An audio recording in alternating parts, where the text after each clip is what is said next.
hard to talk about, to the point of embarrassment. My parents got divorced. I went up to hang out with my father at his house upstate. He got up early to go to breakfast or whatever. I went wandering around the house, and I went into his room, and I saw this jewelry, women's jewelry, and frilly clothes, and I thought, my God, my dad's already got another woman. When I got home, I said, Dad, how can you do this? And he said, no, it's not what you think. He likes to wear women's clothing. I mean, normally I would have laughed at that, but I can't laugh at this. I mean, my father, he said he couldn't explain it to me any more than he could to himself. And all I could think was, my God, this is my father. How can I accept this?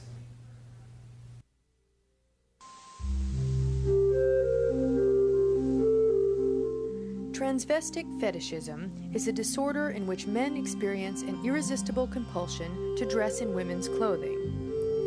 Men with this condition typically begin cross-dressing in childhood or adolescence, and cross-dressing becomes an essential aspect of achieving sexual gratification. In the following interview, Ronnie, a 65-year-old retired engineer, describes a childhood interest in cross-dressing. As Ronnie passed through puberty, his cross-dressing became sexually arousing, and in the ensuing years took on a more important and sometimes distressing role.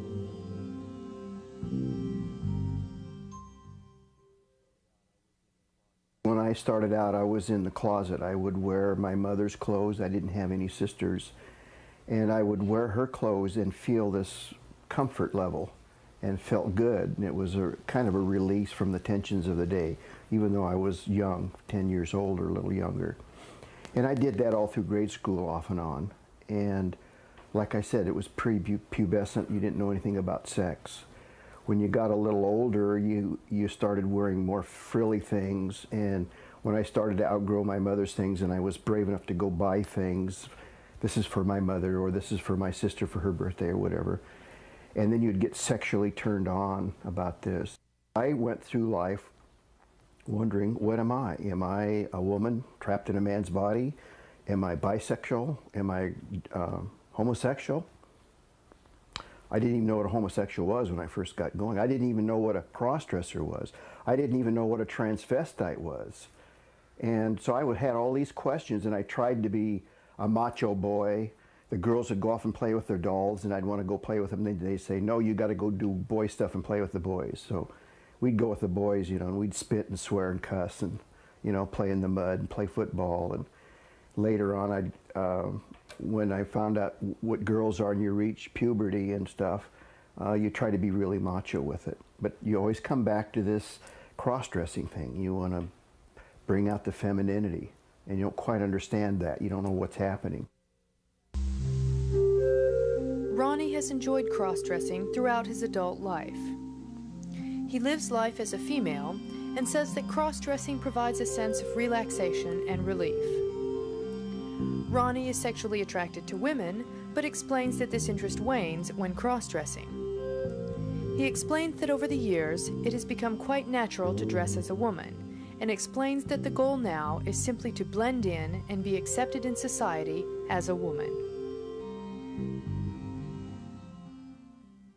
I was married 14 years, and we had some problems other than the cross-dressing. My wife didn't know about it. I kept it from her. I had clothes hidden in the attic and that I had purchased, and she would take the kids and go back to Boise, where she was from, to visit her parents, because she knew I was always bored when I went back there. So when she was gone for 2 weeks, I had a ball being a cross-dresser. And then she'd come home, I'd put everything away again. And I can't honestly say that cross-dressing had nothing to do with it, because if a person isn't able to cross-dress, even if he's married, he gets very grumpy and irritable. It's kind of a stressful situation. He needs the release of cross-dressing. I equate it to having a really, really bad day at work. Your boss yells at you, and your projects don't go right, you came in late, you may have had a flat tire, you know, the work just sucks. So on the way home, you stop at the lounge and you have a drink, And I call that the attitude readjustment hour. A couple of drinks, you feel great again. You know, you can take on the world. You go home, you're happy. Cross-dressing's the same way. You have a really bad day and you wanted to cross-dress, but you couldn't do that. And then if you can cross-dress, it releases all that stress. I'm retired and have been divorced for 25 years or more. I go out all the time. I live practically 90% of my time this way. And I do all my errands, shopping. I've had seasonal opera tickets, seasonal symphony tickets, and I go to those dressed as Ronnie, of course, and study the other women and what they're wearing. What are opera clothes? What are symphony clothes? And I go out and buy those, so I just blend in. I want to blend in with society.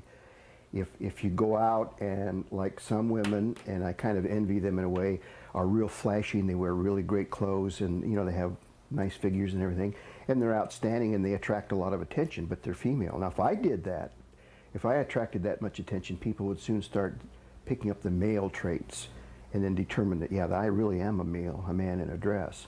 So if you blend in and do what the women do and dress like most of the women do, you really don't have a problem with it. Because people, by and large, do not expect to find cross-dressers, transvestites, or whatever at the opera. I've done it for so long now, it's a natural thing to be feminine. So that it's not a feeling of necessarily being a male, but more of a sense of portraying being female, but not really working at it hard anymore because it's becoming more natural. And I can go back and do the makeup and the clothes and be out of here and very quickly anymore, where it used to take me hours to do all that because I've done it so much. And I can go out and not feel threatened when I step out into the world. Whereas a person who doesn't get to do that very often sometimes is a little hesitant to open that front door and make that first step because they're not, you know, all of a sudden they've made a really drastic change. And I haven't, because it's more natural to me. So the feeling then becomes, I think, for me, more just as being a human being. Sometimes I don't even think about the fact that I'm female. And I'll be walking through stores or something and walk by a mirror and look in the mirror and say, oh, that's me. You know, and then it just rings a bell and says, hey, yeah, I'm a female. Look at how I'm dressed. Otherwise, I'm just another person doing another thing. And it's more of a natural thing. Not that I'm trying to be female, I just am female. I'm just a person doing whatever I need to do. So the sexiness, the sexualness, the femininity part sort of blends into your persona, and you're just another person doing things. Just like a male would be, they're a male all the time, or a female, they're a female all the time. They don't think about their sexuality all the time.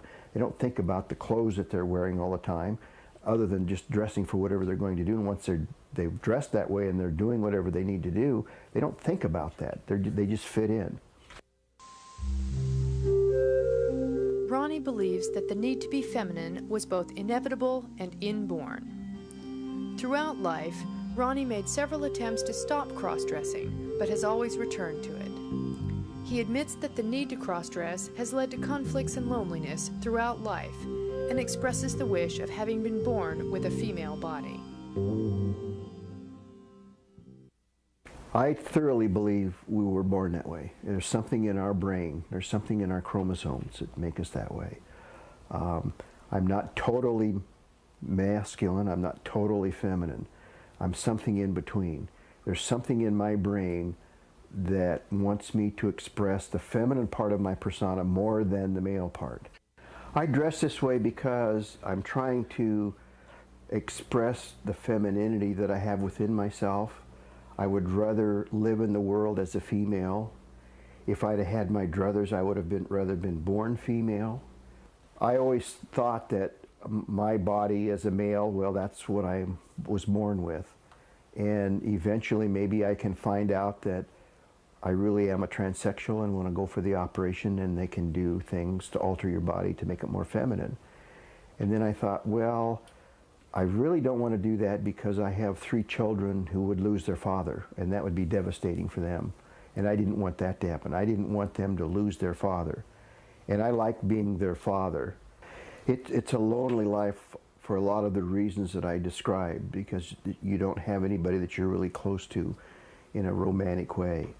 it's difficult because everyone goes through a very emotional, traumatic, guilt-ridden, blue depression type situation, trying to discover their sexuality and what kind of a person they are.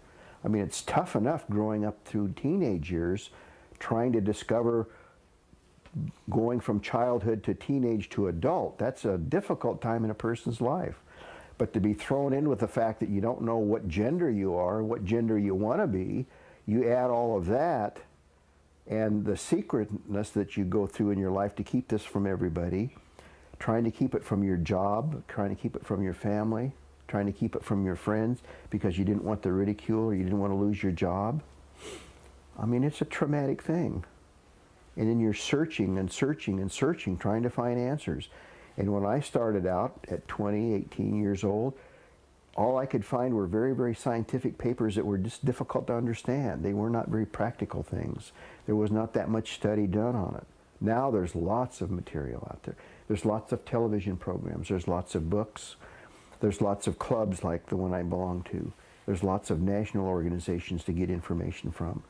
So by and large, the kids nowadays that are coming up, 18, 20, 25, a lot of them are making the change through the transgender surgery at a lot earlier age because they know they've explored all of this and determined that's what they wanted to do.